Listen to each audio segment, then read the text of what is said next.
let's build a brick wall or a brick road, or let's build something that has lots of bricks on it. That's what I'm going to do here, folks. Thanks for tuning in. Like and subscribe if you haven't done so already. We're going to take this piece of pink XPS foam and these tools here, and maybe a couple other ones that I forgot to throw in the picture here, and make this. It's not hard. It does take a lot of line drawing, but let's see the result here before we start the build. Let's take a look at the end result. You get a lot of great textures, a lot of nice grout line in there with different amounts of coloring and different shades and hues on the bricks and different levels of texturing on the brick faces themselves. And there's a real grout line in here that's really cool. You can color the grout line whatever you want. You'll see later that I add paint to the grout line and make it the color you saw there. But let's start with the bricks. What you want to do, and what I do, is my bricks are 1 inch long by 1/2 inch high. So pretend this piece of white paper is the pink XPS foam, and we'll put our ruler and we'll make lines. Every 1/2 inch will make a mark down the entire length of the paper, or the entire length of the XPS foam. This will carry over to the foam in a minute, but my GoPro didn't record the first part, so we're going to do it on paper. Then we'll go to the other side of the paper and we'll make the same 1/2 inch marks all the way down. Then we'll just draw a line straight across. This is going to give us our horizontal grout line. It's going to give us our horizontal row of brick. Each one of these lines here, and they're spaced a 1/2 inch apart, and they run the entire length of the white paper or the XPS foam that you're going to put the brick on. And so I'll speed it up here so that you don't get totally bored, but get your eyes ready because it's a lot of line drawing. It does get more fun. But now we're going to do the vertical lines. Now remember, the bricks are 1 inch long, so you can see my first mark is at 1 inch, second mark at 2 inch, third mark at 3 inch, and so forth, all the way across the edge of the paper. And we're going to make this those 1 inch marks on the top and the very bottom. You don't have to make them on every line going down. You just make them on the top and bottom, and then match them up. You'll see here in a second. Same thing: 1 inch, 2 inch, 3 inch, 4 inch. Maybe 4 inch, 5 inch. There we go. Sometimes it's hard to see because I have a reflective ruler and I have a light shining right on it. And so at any rate, so now what we're going to do is, this is important. We're going to line the top mark up and the bottom mark up, and we're going to draw a line, skip a row, draw a line, skip a row. And this is going to, when we're done, give us our staggered brick look. Right now we're doing the line on the top row, skipping, draw a line, skip, draw a line, skip. And you'll see here, there's the first line in our first brick that's going to be 1 inch long. And this size brick works for all the characters that I use, the Mezco and the, NECAs and stuff. So they work great for both of those. I'm not super precise with the micrometer and all that. We're not building houses to sell. But at any rate, so we're doing the same thing all the way down, all the way across, skipping a row in between each mark. Then we're going to go back and we're going to hit those other rows, but I'll show you how we do that. And you can see we've already got individual rows of 1 inch bricks. Now we're going to go a 1/2 inch in, and we're going to mark 1 inch.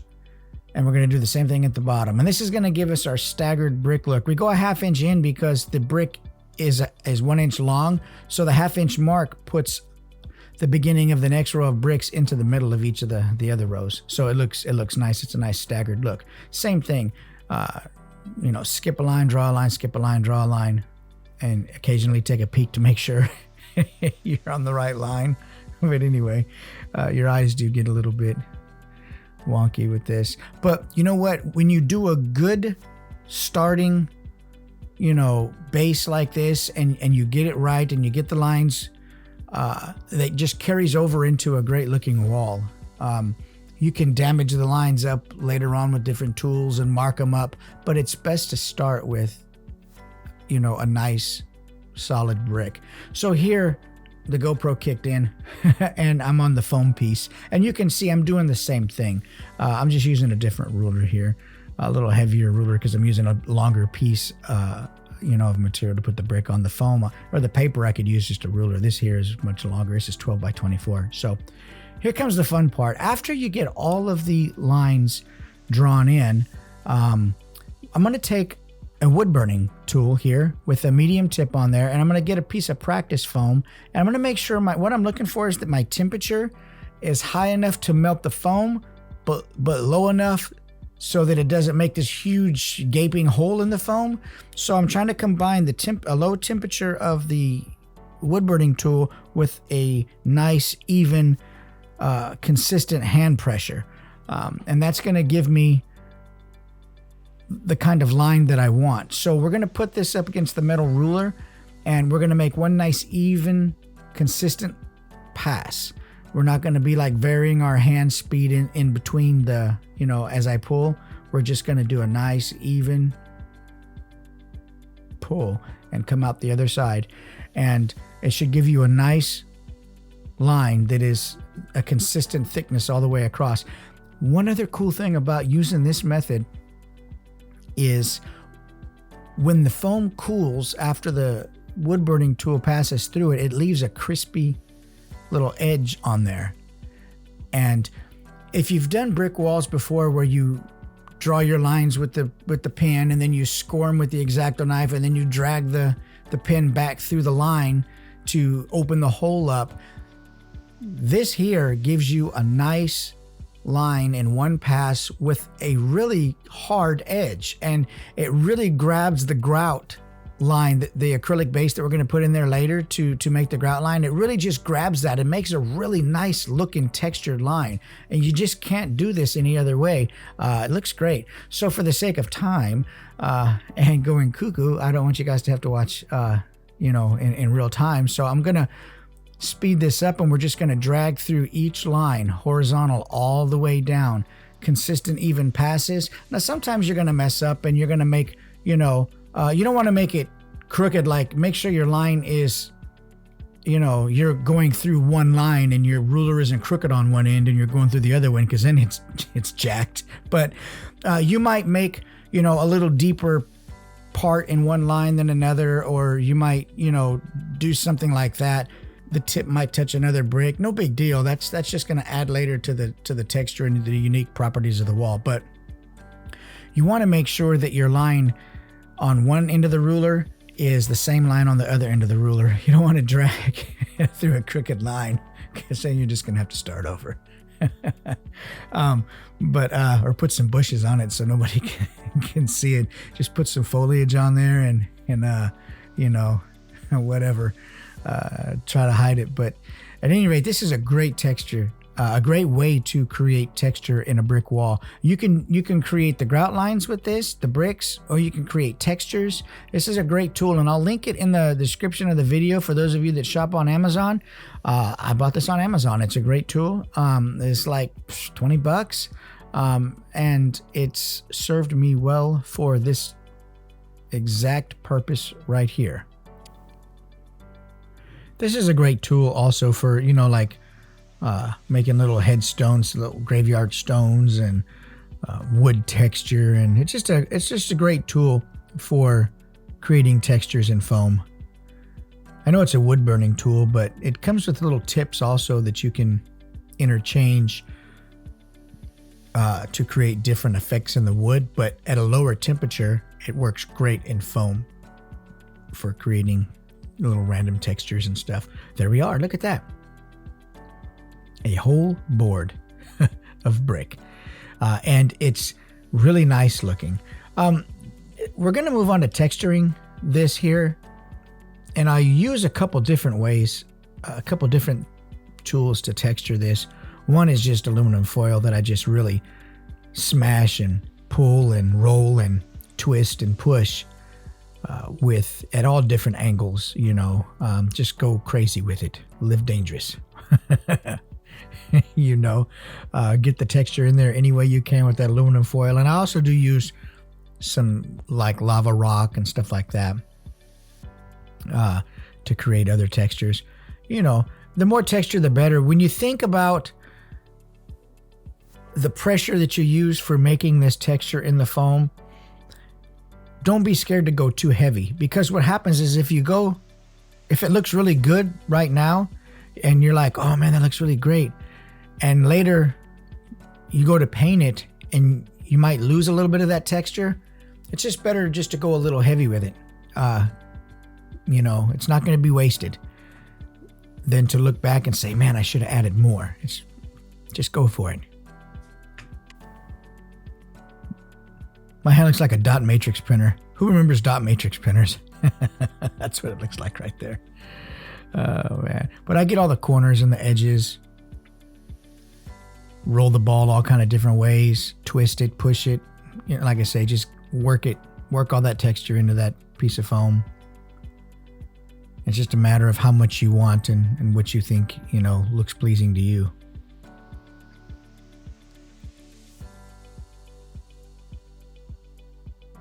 Man, that looks pretty cool that fast. I wish I could work that fast. I'd have all kinds of stuff done. See, I'm going to different angles because you never know. This is going to be a roadway, so, cars get on there. Trailers drag stuff across the asphalt and the old brick roads, It's all kind of textures in there over time. And so once you're happy with that, I'm going to get out the lava rock. And I use these lava rocks. Usually what I use them for is I've got a whole tub of them. I'll just put these pieces of foam in there, these individual bricks, and I'll tumble them around and create nice individual bricks.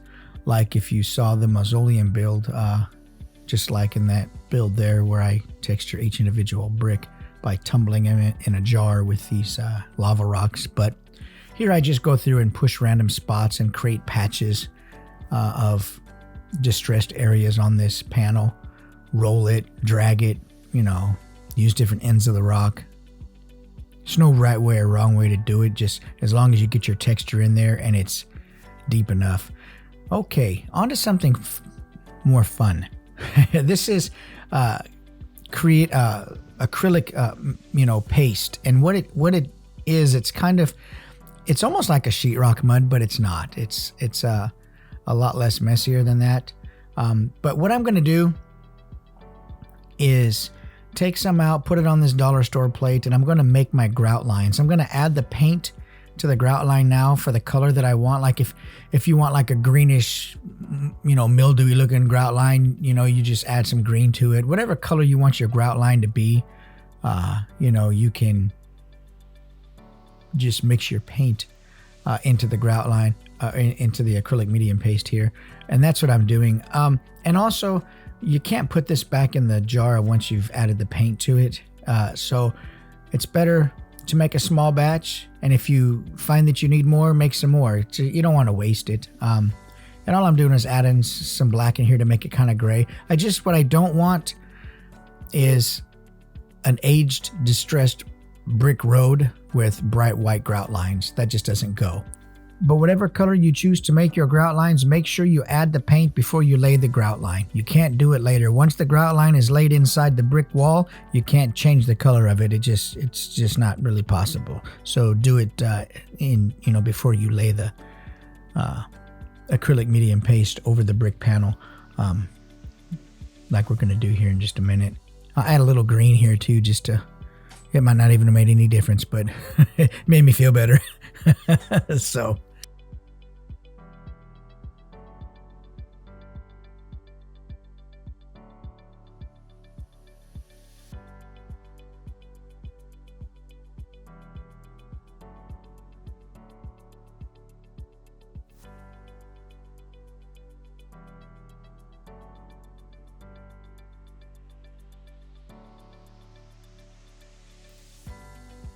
This little rubber spatula, you can use anything like a old debit card or something plastic, hard and smooth. You want a smooth bottom on it. You don't want to drag that across your brick panel and then you know, you have some jagged edge and it tears your panel. So whatever you use, it's best to use like an old debit card or a rubber spatula like this. I got this at Home Depot in the painting section. Works great. You know, you can use a plastic putty knife that you'd use for like sheetrock walls or something like that. But then you just load this, you know, medium up onto the spatula and you drag it all across your board, filling in all the nooks and crannies and all the grout lines. And you'll notice here too that I did do a base coat of black with the airbrush. I did some light dry brushing to it beforehand, and I'll do some more later. And one thing I want to point out about this method for adding the grout line is the acrylic medium can't tell the difference between a grout line and, you know, texture in the wall. And I say that because what's going to happen is all the texture that you put in the wall with the foil and the rock, this acrylic medium paste is going to fill in all those holes. And that's okay, because there's a way to bring it back later that I'll show you, that, you know, how I did it. You know, but it is going to fill in all those holes and all the texture that we created with those two tools, the rock and the aluminum foil. Is it aluminum or aluminium? I hear videos where people are talking and it goes both ways. It makes sense, aluminium, but who knows, man. Anyway, so what you want to do here, and I'm going to show you later, is you can see how this acrylic medium paste is filling in all those holes and crevices and things that are not just grout line. I'll bring that back later using some black wash and stippling with the sponge that I have. We'll bring all that back. What you want to do here and make sure we get it right is apply a good amount of pressure and, you know, drag, not a good amount where you're like, you know, you're just hands are shaking, but a good firm amount of pressure. You're going to fill all those lines in with that spatula. You're going to put all that paste down into those and you're going to drag the excess off. Make a few passes at it, going different directions, just making sure that there's nothing that you miss. No spot that should be filled in that's not.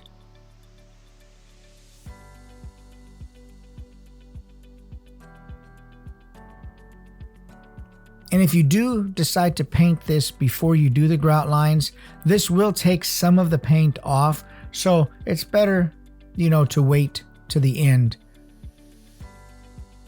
to do your actual real painting. Other than the black base, you have to do the black base before you do this. Otherwise, your grout lines are all going to be black.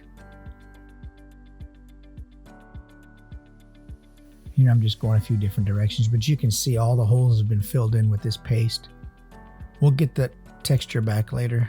We'll just use some washes and some different blending methods to bring them back out. But it's the only bad thing about this is all that nice texture that we did gets filled in right here. But it's okay. We get it back.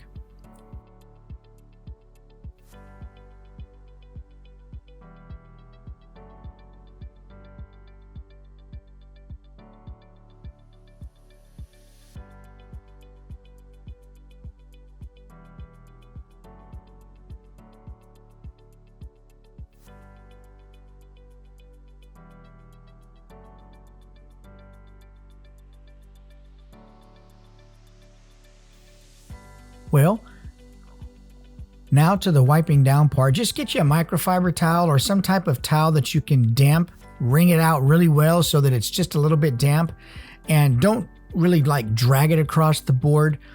Just wipe it across the board like, you know, lightly to pick up what is on the surface of the bricks.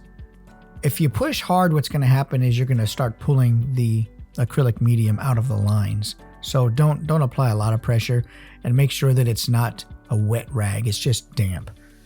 Then you wring it out in the bucket, and then, you know, just repeat this a few times until you get all the acrylic medium paste off the face of the panel.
We want to get all of this off that we can, so that once we set this to dry,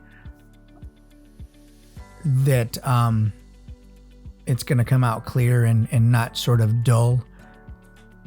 So make as many passes over this as you need to get the face of the panel as clear of the medium, acrylic medium paste as you can. Another note too, it was a sunny day when I did this, and I had the panel outside, and I think it probably took an hour and a half to dry, something like that. And you want to make sure before you move on to any other step that whether it's painting or anything, that paste, those grout lines are entirely dry. You don't want to start painting and then your brush hit a spot of the grout line that's still wet, and it drags that paste across your board. Now you've really got some correcting to do, and have to spend a little more time, trying to fix something when you could have just let it sit another 30 minutes and dry. So make sure that it is dry before you move on to the painting part of this, or if you are going to do any more texturing or anything, just make sure that stuff is dry.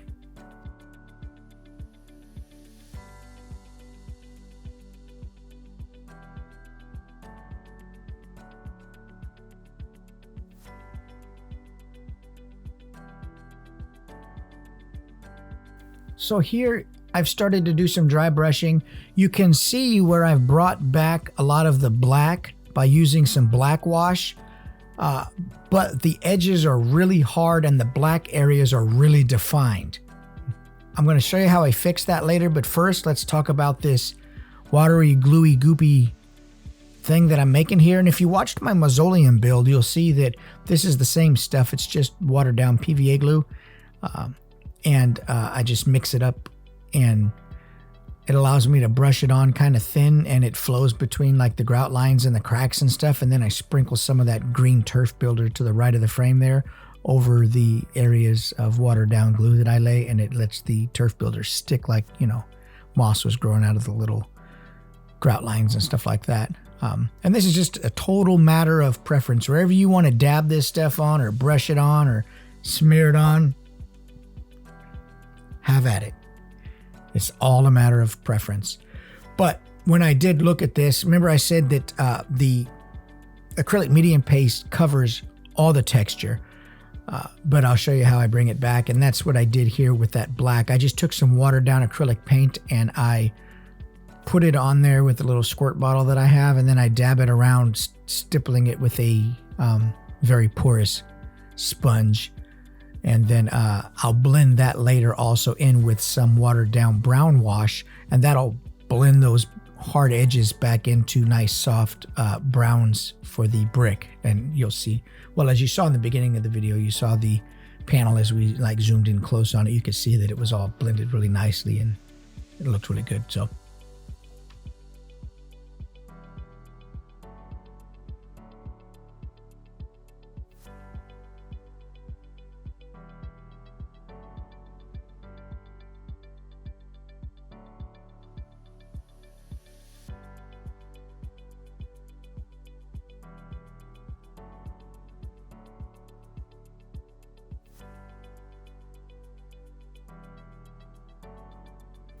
and I keep this mixture in a little tiny, I don't know what you call them. They're like little beading cups or something that you like store beads in or whatever. But they come with these little lids, and I bought them. I think I bought them at the dollar store. And it allows me just to keep that mixture fresh, so I can just, use it whenever I need to again and store it. So that's what you're seeing me put the paintbrush in, is one of those little containers.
All right, let's start blending some of these black areas with a brown wash. I never understood when my wife would put on makeup how they take that sponge and they just dab, dab, dab, dab, dab, dab, dab, dab real fast all over their face. Well, this is the same thing. They're blending. They're blending two hard lines or two different colors together with a soft motion of this dabbing. And that's what the sponge allows me to do. It allows me to bring those hard black areas and blend them together with the soft brown, and so that they're not so prominent and visible. And that's what it is. So next time, you see a girl or somebody putting makeup on and they're got that sponge going a million miles an hour on their face, that's what they're doing. They're blending. I get it now. So we're going to take some white and just do some basic highlights here all around different areas of the board. Once again, breaking up the edge of the black line there and just kind of blending all this together. And these highlights, when you photograph them, it's cool because it just adds different splashes and different levels of texture and color and highlight into the photograph that you might not capture with actual studio lights, but they photograph really well. No matter which way you turn the board, you're going to be sure that you're going to get some cool spot of texture behind your character, some cool spot of color or highlight that is going to photograph nicely. And so that's what I'm doing here with the white. I'm just putting a little bit on the brush, dragging it across the paper towel until most of it's off, and then I'm going really lightly over individual bricks and individual areas, just letting my mind go and my subconscious kind of just have its way with this board and having a good time, not really thinking much about it, just doing, you know what I mean? And so that's what I'm doing here.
And we'll go over this board one more time at the end of the video just so you can appreciate the detail again. Also, I paint individual bricks with watered down colors to give each individual brick some different thing for the eye to grab to, something to look at, something to break up the monotony of it and give your eye something to focus on. But this is a great looking board. If you haven't done so, like and subscribe. Facebook, Instagram, TikTok, YouTube, man, share it with your friends, share it with people you think might be interested in how to build this kind of stuff and how to photograph toys. I appreciate you folks watching. This is real fun stuff, real easy stuff. I hope you were able to kind of pull a few ideas from this and you can use it in your own builds and toy photography.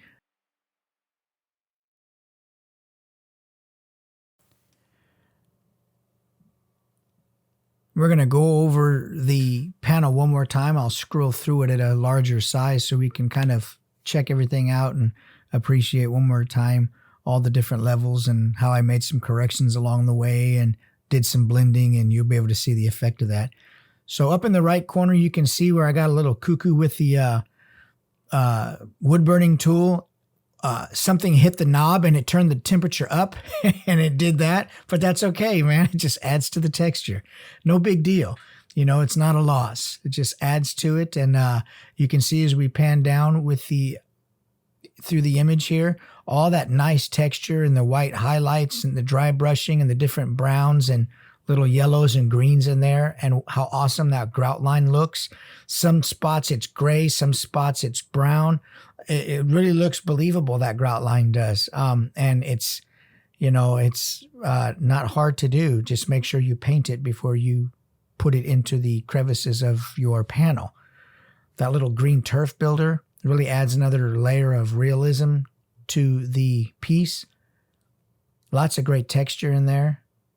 Little crevices and nooks and crannies, and those lines are awesome with that wood burning tool. It's a great tool to be able to have for something just like this, and I'll link it in the description down below for those of you who might want to buy something like this on Amazon. If you do, please use the link that I supply, and it will help me get a few extra pennies. I appreciate it. But once again, you can see some of the different colored individual bricks here that I've added some orange wash and some green wash in different colors too, just to kind of break up the piece and give your eye something to grab hold of, you know, and that just makes for a good piece for photography. Anyway, like and subscribe, folks. I appreciate you watching. Instagram, Facebook, YouTube, TikTok. Man, I'm trying to be all over the place. My website, insightfulimagery.com. Check out the galleries for some awesome toy photography images. And until the next video, you folks take care.